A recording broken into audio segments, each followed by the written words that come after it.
Assalamualaikum Ibu. Waalaikumsalam warahmatullahi wabarakatuh. Ibu, Pak Budi. terima kasih banyak Bu. Iya. Mohon izin mengganggu waktu Ibu nih. Saya ada diskusi sharing-sharing tentang kegiatan Ibu. Kegiatan Bapak saat di sekolah. Iya Bu. Oke, siap. Ini tentang apa? Terkait Dilema etika nih Bu. oke, dilema itu. Saya mau mengajukan pertanyaan sama Ibu nih Bu. Boleh. Yang pertama ini Bu, bagaimana Ibu dapat mengidentifikasi kasus-kasus yang merupakan wilayah etika atau rujukan moral Bu? Bagi saya untuk jawaban yang pertama itu adalah saya harus mengidentifikasi dulu kasus yang gilingan etika, di mana etika itu kita bisa katakan benar sama benar, begitu ya. Seperti contoh seragam sekolah nih, itu kan ada dilema tuh kemarin tuh mengenai batik dan baju sadaria, ya kan? Nah di sini seragam sekolah mengenai seragam sekolah batik atau seragam olahraga yang tidak ditemukan di toko-toko, misalnya tidak diperjualbelikan karena itu apa? Karena itu adalah baju atau seragam khas dari sekolah tersebut, yang makanya tidak dijual di pasaran kan, dan setiap sekolah itu adalah berbeda. Nah kita itu dari sekolah adalah mengajak para komite atau orang tua untuk bersama-sama memecahkan masalah tersebut. Iya. Seperti itu ya Bu. Jadi menyelesaikan permasalahan yang ada tentang dengan komite lah. Ya, komite Ibu. Terus yang kedua nih Bu. Sebentar Pak Budi, mungkin saya tambahkan. Setelah dengan komite, mungkin nanti antara komite dengan orang tua itu adalah merujuk pada ada koperasi ya. Nah mungkin lah yang namanya orang tua menjual baju. Berarti kan kita ada dengan koperasi. Baik Bu, berarti kerjasama komunikasi antara pihak sekolah, orang tua dan koperasi ya Bu. Betul. Baik Ibu. Terus ini Bu, yang kedua, bagaimana menjalankan pengambilan keputusan di sekolah ini Bu, terutama tentang kasus-kasus yang kepentingannya sama-sama benar dan mengandung nilai kebajikan Bu. Ya, ini contohnya pada pengelolaan dana bos ya Pak ya. Iya. Misalnya nih, ini ada pengelolaan dana bos. Setiap ada BIMPET, ada sebagainya itu bisa dipelajari dengan serius seperti pengadaan barang. Pengadaan barang itu kan bukan berarti apa lu minta harus ada, enggak, tapi kita harus benar-benar melihat mana prioritas yang harus kita utamakan. Itu pada dasar pengadaan barang. Itu kita dapat bekerja sama dengan Sikpet atau agar laporan yang diterima itu dengan baik oleh dinas. Jadi apa yang kita buat itu bisa diterima oleh dinas, bahwa kita pengadaan barang itu adalah benar-benar dibutuhkan oleh sekolah dan dinas mengetahui penggunaan. Berarti pihak sekolah tidak bisa mengambil keputusan ya? Tidak bisa, dan itu bisa ngambil keputusan dengan catatan harus bisa mempertanggungjawabkan kepada dinas tersebut. Berarti harus ada komunikasi dengan pihak dinas itu ya?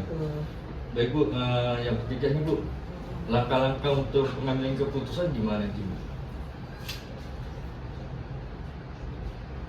Langkah-langkah mengambil keputusan saya, satu yang pertama adalah melihat melihat regulasi misalnya, melihat regulasi dulu, regulasi ngambil keputusan ya, melihat regulasinya. Kalau regulasi tersebut adalah bisa diterima oleh kami, kalau saya, khususnya oleh saya pimpinan itu, maka akan saya jalankan. Tapi kalau misalnya di regulasi tersebut tidak ada, maka saya tidak bisa mengambil keputusan tersebut. Saya harus bertanya dulu kepada atasan saya, seperti itu.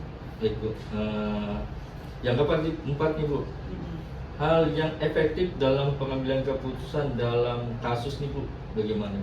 Yang paling efektif menurut Ibu? Tadi yang nomor 3 kan saya belum lengkap dia menjawabnya. Ya. Ya, yang nomor 3 ya. Tadi kan Bapak nanyakan tentang apa Pak? Pengambilan keputusan Ibu. Pengambilan keputusan yang pertama. Jadi saya lengkapi dulu, itu ada beberapa jawabannya pengambilan keputusan, yaitu satu, kita harus mengenali dulu nilai yang saling bertentangan dulu. Ya. Yang kedua, mengidentifikasi siapa sih yang terlibat dalam kejadian tersebut. Yang ketiga, kita harus mencari fakta yang benar-benar relevan dengan kejadian tersebut. Yang keempat, yaitu memverifikasi data-data yang kita terima. Jadi kita tidak hanya menerima kemudian kita langsung ditelan gitu, itu tidak boleh. Kita harus benar-benar melihat atau mengidentifikasi benar nggak sih apa data-data tersebut. Gitu. Setelah kita memverifikasi, pastilah kita menganalisis data-data tersebut mengenai kebenarannya. Yang keenam, kita mencari kebenaran yang tadi lanjutan disebut lanjutan Iya. Pak. Setelah menganalisis kita mencari kebenarannya, dan setelah itu dinyatakan sama-sama dengan teman sejawat kita benar, itu adalah benar. Nah, kita berarti mengambil keputusan secara bersama-sama. Ya. Di sini supaya adanya yang namanya kolaborasi antara warga sekolah dan menghasilkan keputusan yang semua diterima oleh warga sekolah. Seperti itu. Baik Ibu, yang keempat Ibu, hal yang efektif dalam mengambil keputusan dalam kasus Ibu. Tadi Ibu sudah menjelaskan kan harus ada komunikasi Ibu. Betul. Itu gimana Bu? Ya balik lagi, jawabannya seperti yang nomor 3 tadi. Iya, kita balik lagi pada nomor 3 dan nomor 2. Iya. Jadi itu adalah melihat dari jawaban nomor 2 ya. Yang Iya. pertama itu adalah prinsip individu dan kelompok. Ya. Yang kedua ada prinsipnya ada kehadiran dan ketersediaan. Iya. Yang ketiga adanya jangka panjang dan pendek mengenai hal tersebut, sudah kebenaran dan kesetiaan. Ya Bu, tadi Ibu tentang mengambil keputusan Ibu. Yang kelima Ibu, tantangan dalam mengambil keputusan pada kasus-kasus tantangannya biasanya seperti apa nih Bu? Itu maksudnya ini ya, keputusan yang tidak diterima oleh semua pihak ya. Iya Bu. Nah itu contohnya ada pada voting class. Gitu Ibu. Pada voting class. Terus ini Bu, setelah Ibu mengenai tantangannya, terus apakah Ibu memiliki jadwal untuk penyelesaian tentang kasus sebuah kasus etika, di mana jadwal ini harus disesuaikan dengan Ibu punya kegiatan atau langsung ada jadwal tertentu untuk menyelesaikan secara prosedur apa yang bisa Ibu jalankan Ibu? Kalau soal itu mah nggak ada jadwal Pak, itu tidak terjadwal karena kasus tersebut kan pada waktu tertentu saja. Yeah. Dan itu sifatnya adalah kalau saya bilang secara dadakan ya, Yeah. pada suatu tertentu. Ini sudah ada prinsip-prinsipnya untuk menyelesaikan masalah tersebut. Yeah. Pak, seperti itu. Baik Bu, adakah faktor Bu pada saat mengambil keputusan Ibu? Faktor-faktornya yang Ibu lihat ini seperti apa sih Bu? Kalau faktornya ini sekolah saya ya, bagi saya itu adalah saya berkoordinasi dengan warga sekolah, khususnya dengan Bapak Ibu guru, Yeah. dengan tim manajemen saya. Itu paling nomor satu, paling krusial itu adalah pada tim manajemen saya dan kepada Bapak Ibu guru yang notabene mengetahui kondisi sekolah itu sejak pertama ya. Kalau saya kan ibaratnya kan setiap kalau sekolah itu kan ada periode ya. Yeah. Nah, yang lebih mengetahui lebih dalam tentang keadaan situasi sekolah itu adalah guru. Oleh sebab itu saya selalu berkoordinasi dengan guru dan dengan warga sekolah lah. Gitu. Yeah. Dan tidak selain itu adalah saya juga berkomunikasi dengan para komite dan orang tua, karena dengan mereka lah ibaratnya semua kegiatan yang ada di sekolah akan dipimpin oleh mereka, seperti itu. Baik Bu, yang terakhir nih Bu, saya terima kasih banyak nih Bu. Yang terakhir Bu, pembelajaran yang didapat dalam pengalaman untuk mengambil keputusan selama ini seperti apa nih Bu pembelajarannya? Kembali lagi Pak pada nomor 2 tadi. Gitu ya Bu. Ada 4 prinsip tadi, yaitu prinsip individu dan kelompok. Ini ketergantungan ini Pak antara pertanyaan nomor 8 dengan nomor 2. Yeah. Jadi kita kembali lagi pada jawaban nomor 2. Ya. Berarti ada 4 prinsip yang harus kita pegang nih untuk mengambil suatu keputusan. Yang pertama adalah prinsip individu dan kelompok. Keputusan tersebut itu gunanya itu untuk individu atau kelompok. Yeah. Yang kedua dengan kehadiran dan ketersediaannya. Yang ketiga adalah itu sifatnya jangka pendek atau jangka menengah atau jangka panjang seperti itu. Dan yang keempat adalah kebenaran dan kesetiaan seperti itu. Jadi balik lagi nih antara nomor 8 dengan jawaban nomor 2 seperti itu. Nah, kembali pada 4 prinsip tadi Pak, dengan memperhatikan dalam mengambil keputusan, berarti kita harus berhati-hati yaitu dalam faktor-faktor yang relevan. Kita harus mencari kerelevansian antara si kegiatan tersebut atau faktor-faktor yang tadi Bapak sebutkan tadi, dengan siapa kita terlibat supaya tidak terjadi kesalahpahaman dalam mengambil suatu keputusan. Baik Ibu, Sami-sami. terima kasih banyak Bu sudah meluangkan waktunya buat saya untuk kegiatan ini. Ya. Semoga Ibu diberikan kemudahan yang kelancaran Bu, Amin, dan amin, semuanya ya sukses Rabbal selalu. alamin. Terima Ya. kasih banyak Bu. Ya, Assalamualaikum.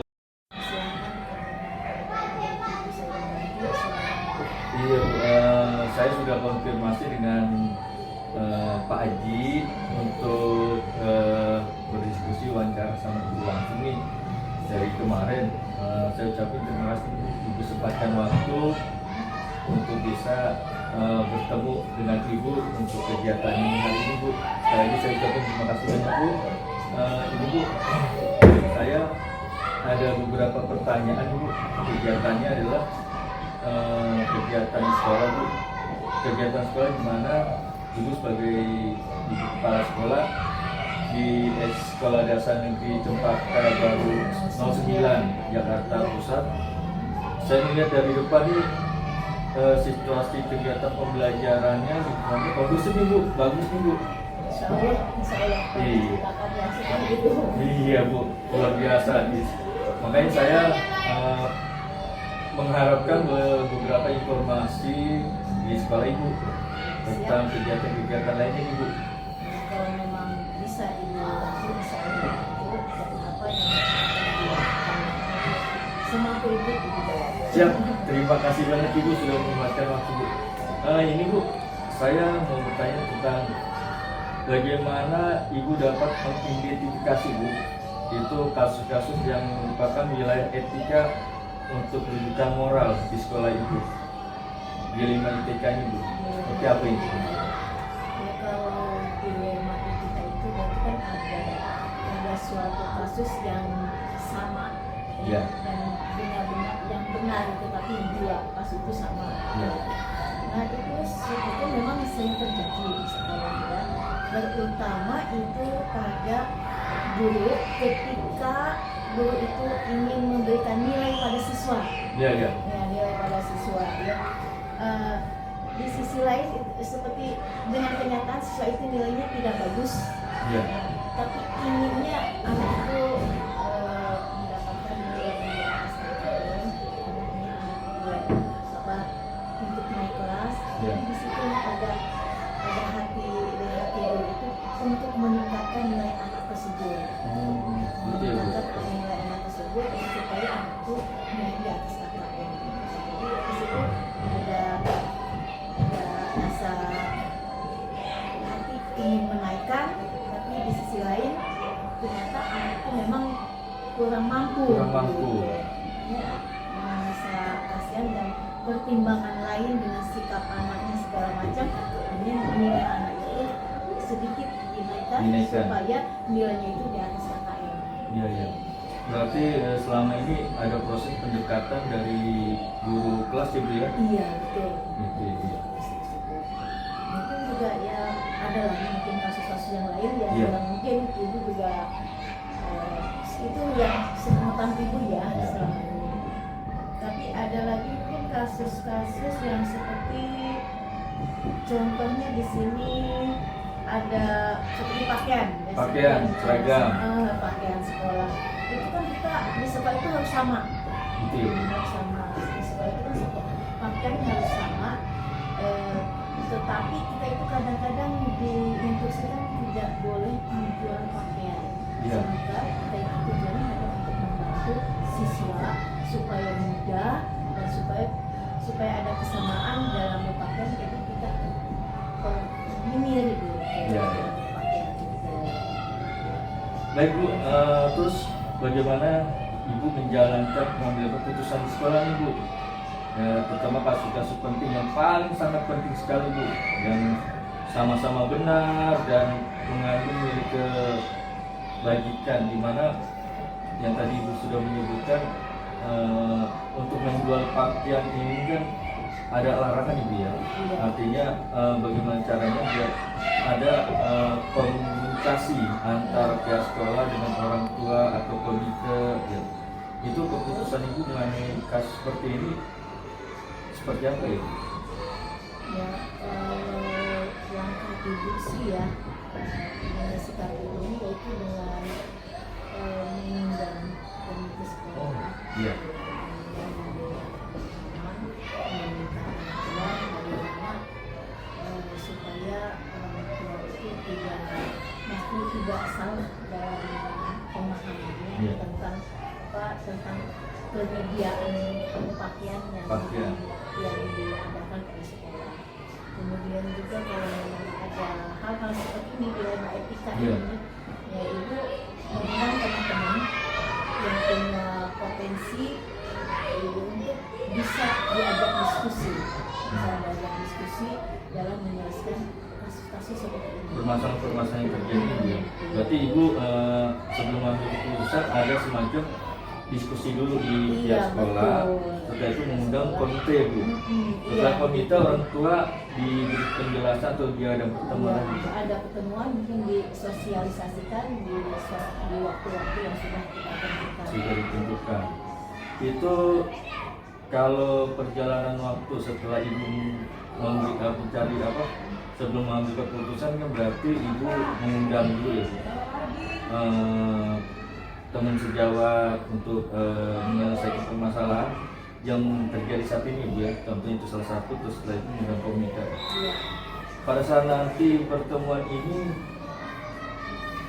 Ibu untuk mengadakan rapat ini berarti mengundang seluruhnya di salah satu tempat ya Bu? Atau di ruang sekolah yang tertentu diundang khusus? di ruang khusus yang sudah kita tentukan. Ya. Ini di situ ada diskusi Iya. teman-teman, bagaimana ini yang terbaik Iya. untuk sekolah kita. Setelah mengadakan orang tua rata-rata banyak menerima ya Bu ya? Alhamdulillah kalau di sini orang tua sangat mendukung, Sangat mendukung sekali. Apapun kegiatan-kegiatan yang dilaksanakan di sekolah itu sangat mendukung sekali. Oke Bu, setelah Ibu melakukan hal seperti itu, langkah-langkah setelah Ibu ini yang pasti selain kasus-kasus yang menurut Ibu tadi Ibu jelaskan untuk masalah nilai, terus seragam sekolah, untuk mengambil keputusan, langkah-langkah yang paling Ibu untuk ambil keputusan paling tepat itu gimana Bu keputusannya, langkah-langkahnya? Langkah-langkahnya ibu melihat dulu kasus itu. Iya. Kasus itu melihat dulu ini kasus ini mana yang kelihatannya urgent, yang kelihatan urgent, kemudian apakah kasus ini untuk kepentingan pribadi Iya. atau untuk kepentingan bersama. Iya. Kalau seandainya itu kasus yang satu, tapi kan itu sama-sama benar ya, Iya. tapi kita memilih mana yang sangat urgent, itu yang kita ambil dulu. Iya. Itu kalau menurut ibu ya, Iya. yang urgent dulu, terus kepentingannya untuk siapa? Iya, iya. Kalau kepentingannya untuk sekolah, kita ambil dulu. Jadi yang itu dulu yang dulu. Jadi Ya, itu menurut ibu iya. ya. Tapi untuk pembenarannya itu bagaimana Bapak? Ya, berarti yang diutamakan adalah untuk kepentingan sekolah dulu Ibu, karena sekolah ini secara umum untuk bisa menjembatani semua kegiatan sekolah dulu Ibu, paling Iya, utama Ibu. betul.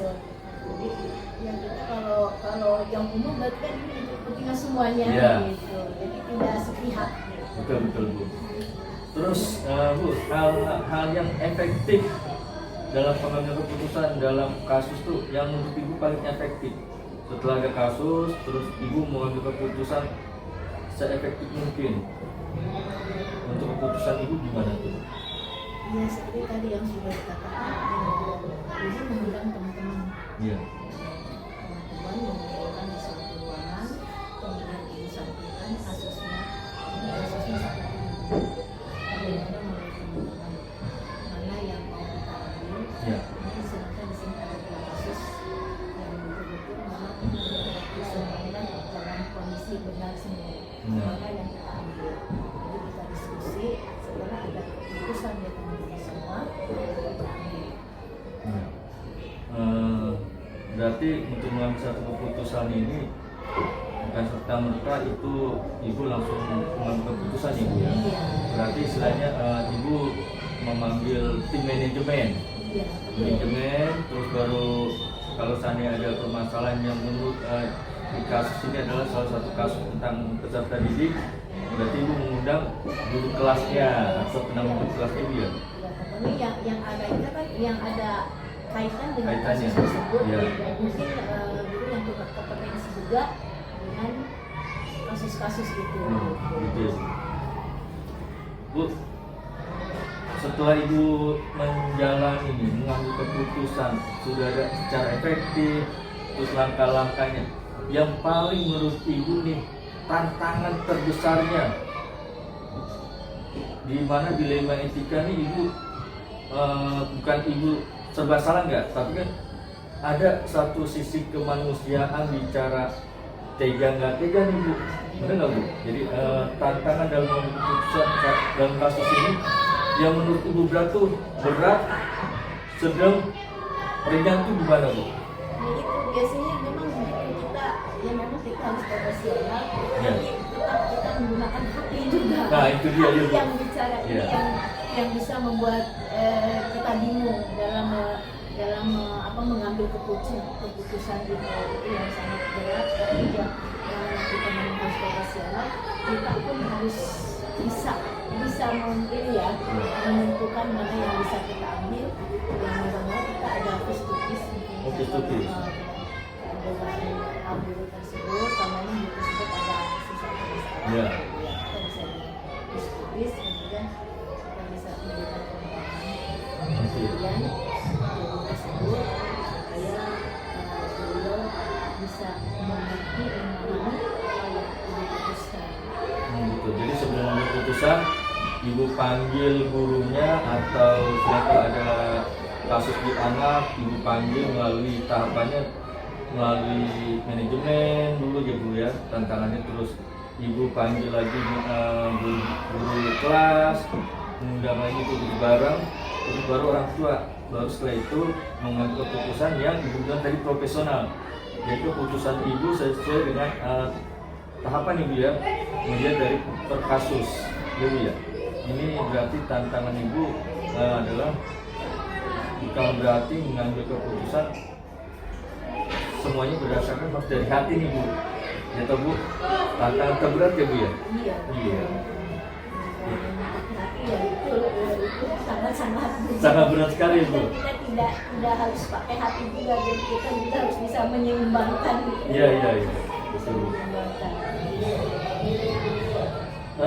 Terus bu gini, setelah ibu mendapatkan mengambil keputusan, ada nggak bu?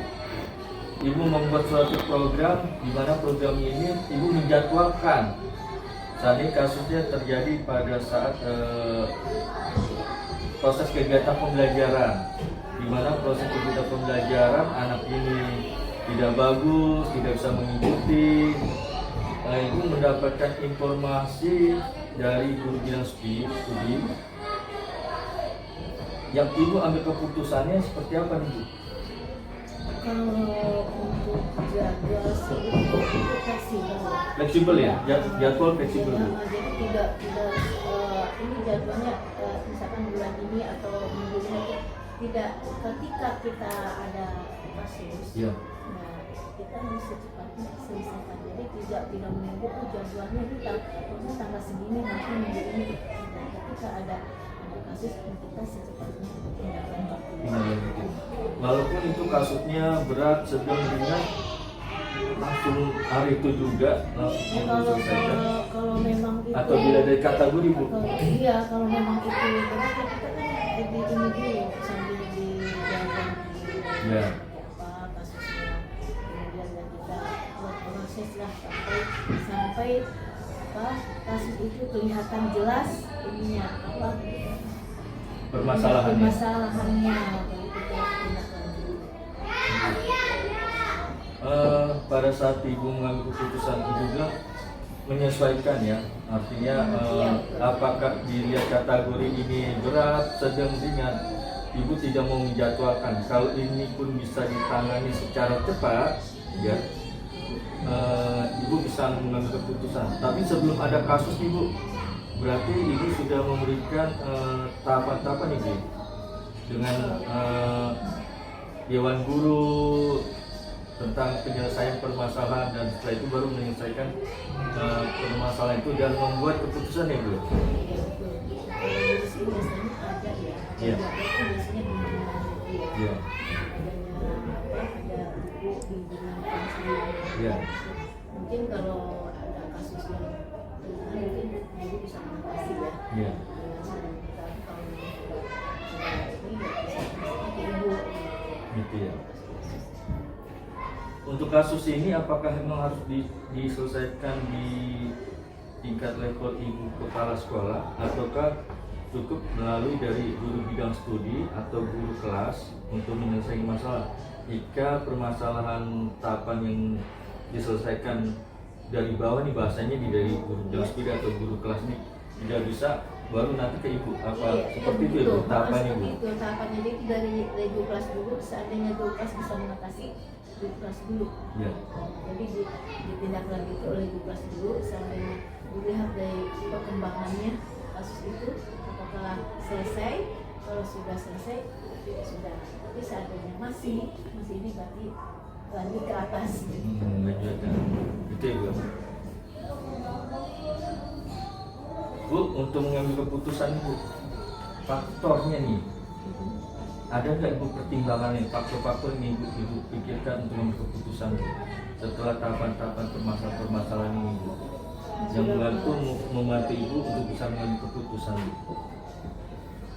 Faktor-faktor yang dipertimbangkan yang pasti Ada ya? tapi kita lihat ini ya, untuk apa ininya, dampaknya ke sekolah itu seperti apa. Oh. Kalau memang ke sekolahnya itu baik ya kita mungkin ya bisa kita ambil. Ya. Tapi kalau memang dampaknya tidak baik, itu kan dilema etika itu kan semuanya baik dengan baik Ya. ya. Jadi ya itu mungkin di situ tidak begitu besar dampaknya di sekolah. Tapi itu tergantung kasus yang mungkin kita alami. Tapi sudah tahu dulu kalau itu karena benar-benar itu biasanya dampaknya di sekolah. Jadi yang kita bisa memilih dulu mana yang lebih didahulukan, mana yang tidak. Gitu. Berarti semua keputusan yang Ibu ambil sudah melalui tahapan-tahapan Ibu ya, melihat situasi kondisi di sekolah, lingkungan sekolah, terus melihat proses kegiatan pembelajaran itu berlangsung dengan bagus gitu ya. Jadi kalau dari orang tua Bu, dengan mengenai setelah Ibu mengambil keputusan yang Ibu buat atau pihak sekolah, rata-rata mereka sudah memahami gitu. Iya. Kalau di sini alhamdulillah sih orang tuanya mendukung semua. Mendukung. Apapun kegiatannya dia selalu mendukung, dan ya termasuk loyalitasnya ada untuk sekolah. Iya. Dan selama ini kegiatan-kegiatan yang dilaksanakan di dalam berjalan lancar, sukses, dan tidak ada kendala, selalu ada dukungan dari anak. Oke. Bu, dari pembelajaran yang didapat dari pengalaman dalam mengambil keputusan Ibu, selama ini Ibu jadi kepala sekolah, yang paling menurut Ibu nih, untuk bicara tadi masalah hati nih, yang paling berat, sedang susah, dan menurut Ibu nih, memang itu keputusan dilema etika itu memang itu harus diambil sikapnya untuk mengambil keputusan itu gimana nih? Jadi tadi sudah disampaikan ya. Ya. Jadi ya, memang sulit untuk mengambil keputusan kita untuk memanggil seperti nggak enak. Tapi kalau seperti kasusnya seperti nilai, kita nilai ya, kalau nilai kan dulu dari sedangkan nilai anaknya begini.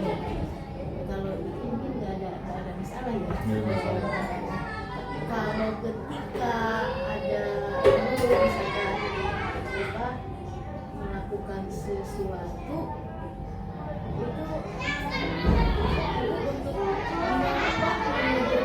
seperti ini. Kalau itu maaf, itu namanya kasus bukan tuh. Gitu. Kalau itu termasuk kasus nggak? itu salah satunya kalau mengenai seperti itu benar sama benar nih Bu. Gitu Bu. Jadi dilema etika itu kayaknya gimana gitu ya Bu ya? Iya, untuk ini ya seperti ini, tapi asa kemanusiaannya nggak enak. Nanti takutnya guru ini kalau ibu panggil hatinya menjadi bagaimana, terus untuk motivasi ke depannya seperti apa gitu. Iya benar. Nggak enak gitu. Jadi dilema etika seperti itu ya dia. Jadi mengambil keputusannya. Iya. Memang harus jalankan panggil biasa diskusi saja. Menyelesaikan masalahnya. Berarti dengan kasus-kasus kebijakan dilema etika ini selama itu proses menjadi menjabat sebagai kepala sekolah banyak sekali ya Bu ya. Yang istilahnya ibu harus mengambil beberapa keputusan yang istilahnya ada yang secara langsung, ada yang secara menunggu lihat situasi kondisi kondisi di lapangan, situasi keadaan di lapangan Ibu. Ibu dengan situasi seperti ini proses kegiatan pembelajaran untuk prestasi sekolahnya lebih bagus ya Bu ya? Setelah Ibu membuat suatu perencanaan kegiatan berjalan bagus ya Bu. Alhamdulillah selama ini seperti ekskul juga berjalan bagus, terutama kalau kita ini yang kita andalkan itu yaitu ekskul karate. Karate.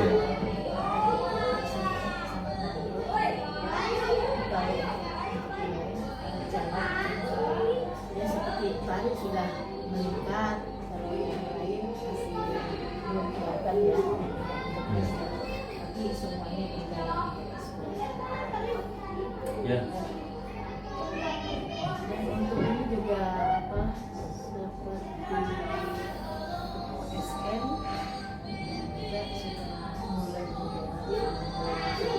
menaikkan ininya ya. Prestasinya ini untuk pelatihannya. Masih tahap berusaha ya. Masih tahap berusaha. Ya. Baik Ibu, luar biasa nih Ibu.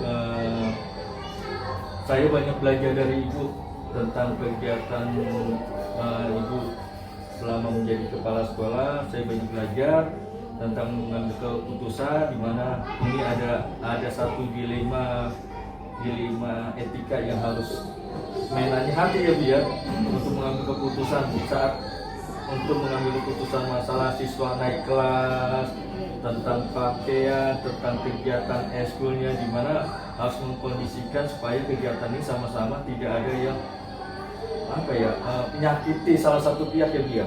Jadi semuanya biar bisa berjalan dengan bagus agar semuanya sama-sama enak menjalankan. Guru mengajar dia tidak ada tekanan, proses pembelajarannya bagus, terus semua kondusif ya. secara kondusif ya Bu. Di situ anak mengenai seragam sudah mendapatkan fasilitas juga, ada namanya komunikasi dari dua arah, dari pihak sekolah dan orang tua, supaya tidak ada namanya saling menyalahkan atau melanggar peraturan yang sudah ditetapkan oleh pemerintah ya Bu ya. Jadi semuanya sama-sama mendukung, apalagi orang tua sudah mendukung kegiatan sekolah 100% supaya kegiatan pembelajaran berjalan dengan bagus ya Bu.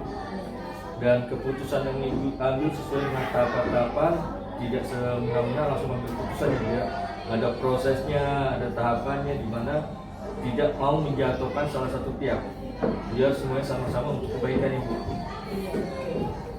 Ibu, terima kasih banyak nih sudah menyempatkan waktu. Mohon maaf Bu, saya banyak belajar dari Ibu tentang kegiatan sepertinya, apalagi dengan wawancara Ibu luar biasa.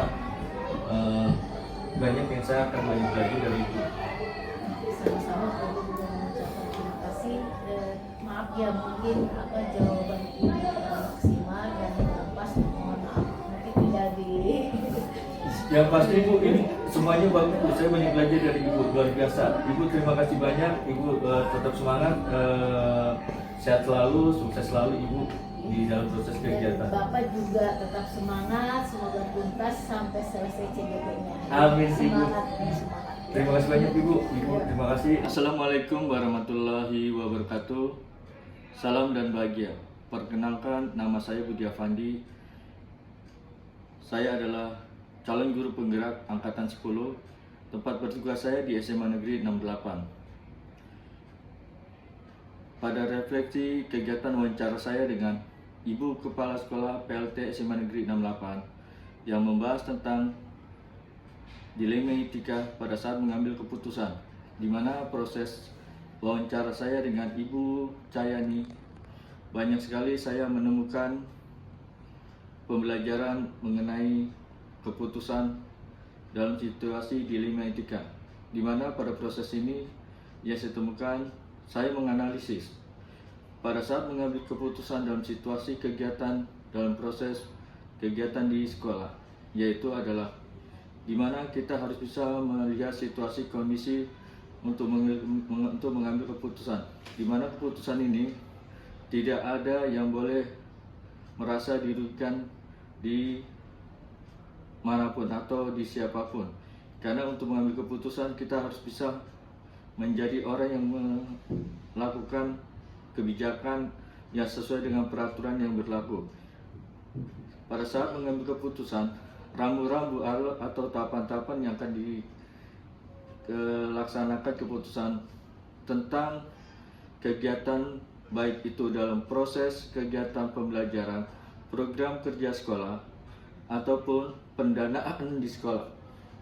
Dalam pendanaan sekolah tidak boleh menyimpang dari peraturan-peraturan yang ditetapkan oleh pemerintah, di mana pada saat di kegiatan BOP BOS atau BOP ini mengacu atau ada namanya peraturan yang menyesuaikan dengan peraturan penetapan yang diizinkan oleh pemerintah, di mana Ibu Cayani selalu mengkondisikan sesuai dengan kebutuhan, situasi kebutuhan yang dibutuhkan di sekolah pada saat untuk menunjang proses kegiatan pembelajaran.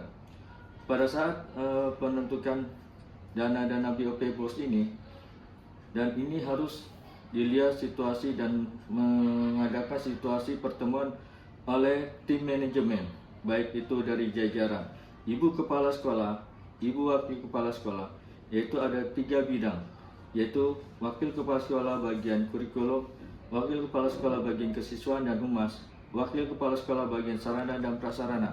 Untuk pendanaan BOS BOP ini harus menyesuaikan dengan kebutuhan di antara 3 bidang ini dan melihat situasi perkembangan dengan kurikulum merdeka, di mana untuk pendanaan ini tidak boleh menyimpang dari peraturan yang berlaku.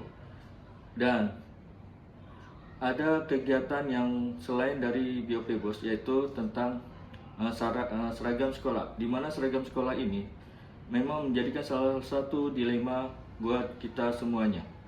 Nah, Ibu Cayani memberikan satu kebijakan untuk seragam sekolah boleh dibeli di luar sekolah. Sekolah tidak mengadakan untuk pembelian seragam sekolah, kecuali sekolah akan mengadakan kegiatan yang harus kita duduk bareng melalui komunikasi dari pihak sekolah, komite sekolah, orang tua murid untuk menyelesaikan tentang seragam sekolah, di mana biasanya tidak satu sekolah, hampir semua sekolah itu memiliki ciri khas tentang seragam sekolah, di mana seragam sekolah ini merupakan adalah tradisi atau ciri khas, salah satunya batik masing-masing sekolah, mungkin di seluruh sekolah di DKI Jakarta ataupun di seluruh Indonesia mempunyai seragam batik khusus,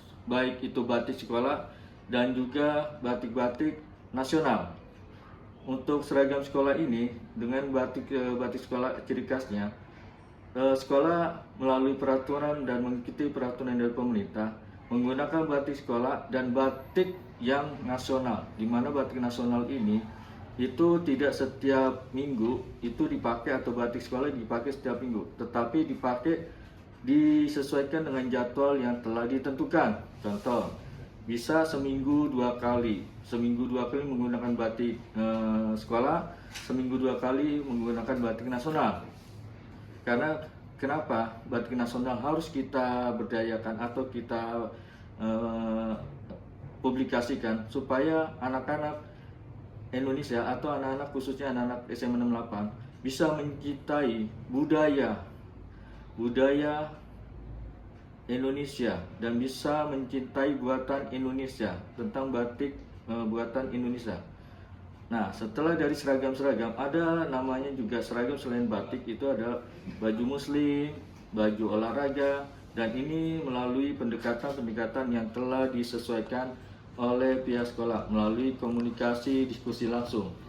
Dengan kegiatan tersebut, Ibu Cayani sebagai PLT Kepala Sekolah SMA Negeri 68 bisa membuat kebijakan untuk mengambil keputusan mengenai kegiatan tersebut dan tidak menyimpang dari peraturan atau kaidah-kaidah yang berlaku di masyarakat atau di lingkungan sekolah.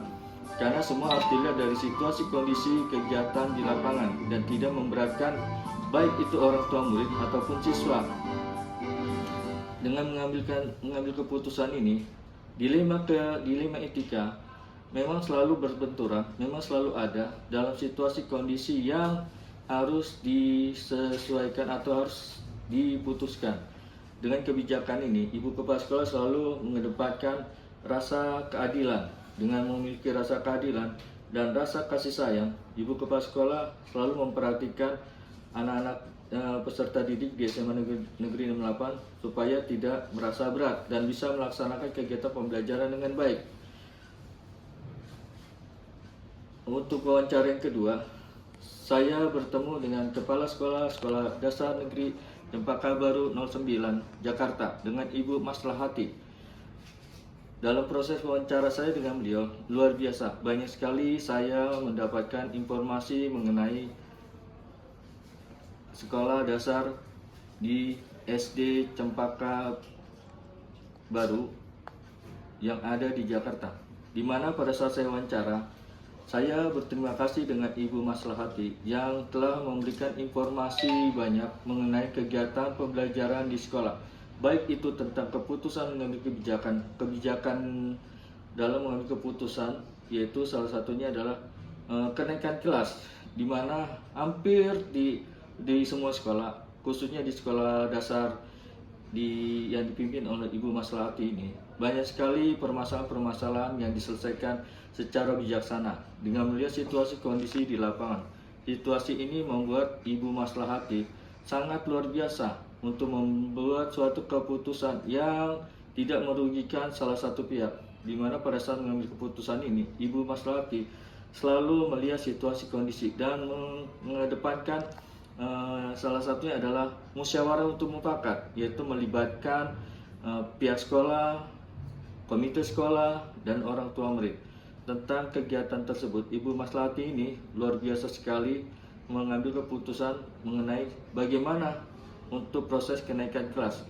Jika ada anak yang tidak naik kelas, jika ada anak yang bermasalah, proses pendataan atau proses pembinaannya itu berjenjang, baik tahap dari guru bidang studi, guru kelas, guru BK, dan wakil kepala sekolah. Itu baru bisa dikatakan untuk bisa mengambil suatu pendataan secara jelas, fakta-fakta di lapangan. Kalau terjadi sesuatu pada anak tersebut, kenapa anak tersebut tidak bisa naik kelas? Dikarenakan disebabkan oleh apa? Salah satunya permasalahannya adalah di proses kegiatan pembelajaran. Ada di satu pihak anak ini ada faktor keluarga, ada faktor ekonominya. Keluarga kenapa? Komunikasi di dalam satu keluarga biasanya tidak bagus. Apalagi cenderung kita sering menemukan salah satunya apa? Itu orang tuanya, ada yang ibu bapaknya sudah tidak ada, artinya situasi meninggal dunia, dan ada situasi orang tuanya yang berpisah karena tidak sepaham. Itu adalah faktor utama di permasalahan di anak didik, walaupun di tingkat SD, karena anak-anak SD ini cenderung dia membutuhkan kasih sayang dari orang tuanya, tapi karena anak ini tidak paham dan tidak tahu, dia secara tidak langsung kena imbasnya dari permasalahan keluarga. Nah, tentang ekonomi, di mana tentang ekonomi adalah menjadi salah satu permasalahan yang sangat rumit dan harus diselesaikan, di mana pada saat proses kegiatan ini ibu kepala sekolah selalu melihat situasi kondisi dengan kondisi di lapangan sesuai dengan data-data fakta yang terjadi. Dan pada saat untuk mengambil keputusan ini, ibu kepala sekolah, Ibu Masalati ini luar biasa dengan berkolaborasi, dengan mengadakan diskusi, dengan melihat fakta data yang ada di lapangan supaya permasalahan ini bisa dapat diselesaikan. Jika anak ini tidak naik kelas, dilihat datanya permasalahannya apa. Jika anak ini mau tidak naik kelas tetapi dia punya prestasi bagus, dia punya sesuatu yang bagus, secara tidak langsung ibu kepala sekolah memberikan apresiasi, secara tidak langsung memberikan suatu pembinaan, di mana pembinaan ini supaya anak ini mendapatkan perhatian khusus, supaya dia punya motivasi untuk belajar. Nah, dalam situasi seperti ini yang ditemukan oleh ibu kepala sekolah untuk mengadakan penyelesaian masalah bisa dengan tahapan-tahapan seperti mengambil keputusan bisa secara tidak langsung sesuai dengan peraturan sekolah yang berlaku. Keputusan itu bisa langsung jika memang itu dibutuhkan, tapi jika keputusan itu akan diputuskan masih ada waktu atau bahan pertimbangan yang harus didiskusikan oleh pihak sekolah, baik itu dari guru mata pelajaran, guru BK, pihak orang tua murid dan komite untuk menyelesaikan permasalahan yang terjadi.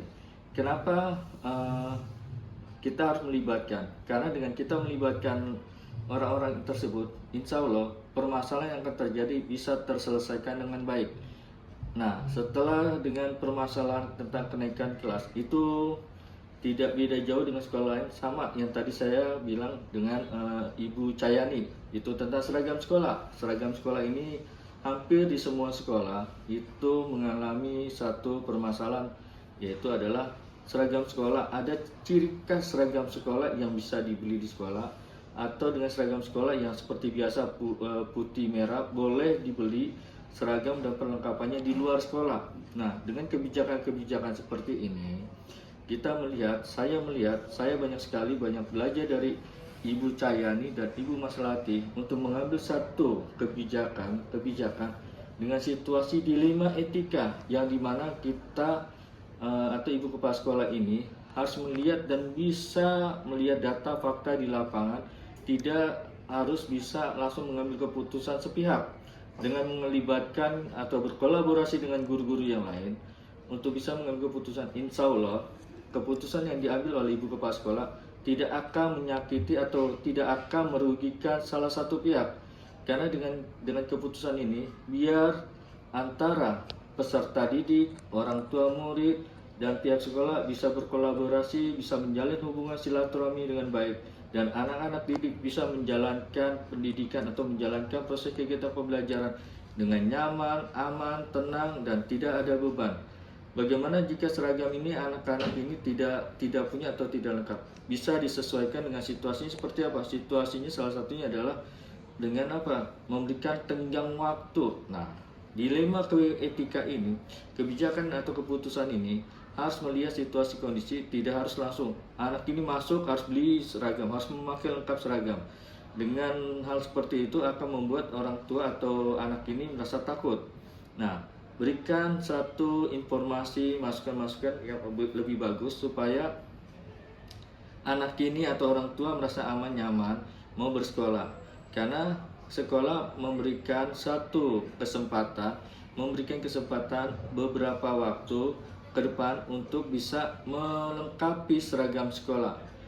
Dengan kebijakan-kebijakan ini, dilema etika yang dihadapi oleh ibu kepala sekolah, Ibu Cayani dan Ibu Masalati luar biasa. Akhirnya dengan keputusan ini hampir semua pihak menerima keputusan dengan bagus dan baik.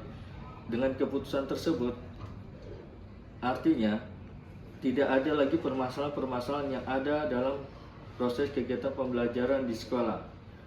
Oleh karena itu, saya sangat berterima kasih oleh Ibu Cayani sebagai PLT Kepala Sekolah SMA Negeri 8, ya, dan Ibu Maslati Kepala Sekolah Dasar Negeri Cempaka Baru 09 Jakarta, yang dimana beliau banyak memberikan satu pembelajaran buat saya. Jika saya akan menjadi kepala sekolah, atau jika saya menjadi kepala sekolah, saya harus bisa mengambil keputusan sesuai dengan tahapan-tahapan yang tidak merugikan dan melihat situasi kondisi di lapangan. Dengan kenyataan di lapangan, insya Allah setiap keputusan yang saya ambil tidak bertentangan, tidak menjadikan satu permasalahan, dan akan membuat situasi kondisi proses kegiatan pembelajaran akan berjalan dengan bagus, baik dan lancar, dan sekolah menjadi rumah kedua buat anak-anak. Anak-anak ini bisa membuat suatu prestasi di akademik maupun non akademik dengan bekerja sama yang baik antara pihak sekolah, pihak komite dan orang tua. Maka lingkungan proses kegiatan pembelajaran di sekolah insya Allah akan berjalan dengan baik dan jadikan sekolah itu menjadi sekolah yang nyaman, aman, tenang, damai, dan anak mau berbuat maksimal untuk berprestasi. Maka kita sebagai insan-insan di pendidik harus punya rasa tanggung jawab, harus punya dedikasi tinggi, harus ikhlas untuk menjalani dan mencintai dunia pendidikan, dan kita juga harus bisa memberikan satu kehidupan, suatu kenyataan buat kedepannya, buat anak didik ini.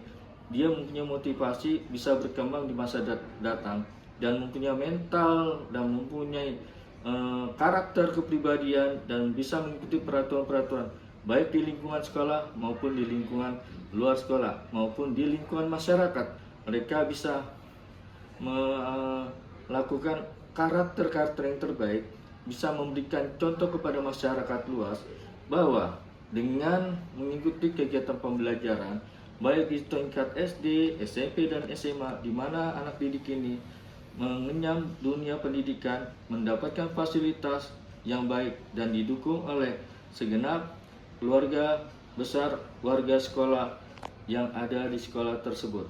Maka dengan ini sekali lagi proses kegiatan wawancara saya dengan Ibu Cahyani dan Ibu Maslati, saya banyak belajar sekali dan saya banyak berterima kasih mendapatkan wawasan pengetahuan untuk bisa mengambil keputusan pada saat saya menjalankan sebagai kepala sekolah jika Allah mengizinkan, dan saya akan membuat suatu keputusan yang sesuai dengan peraturan-peraturan yang berlaku. Demikian hasil wawancara saya dengan Ibu Maslati, dengan Ibu Cahyani. Kurang lebih saya mohon maaf. Terima kasih banyak. Wassalamualaikum warahmatullahi wabarakatuh. Salam dan bahagia.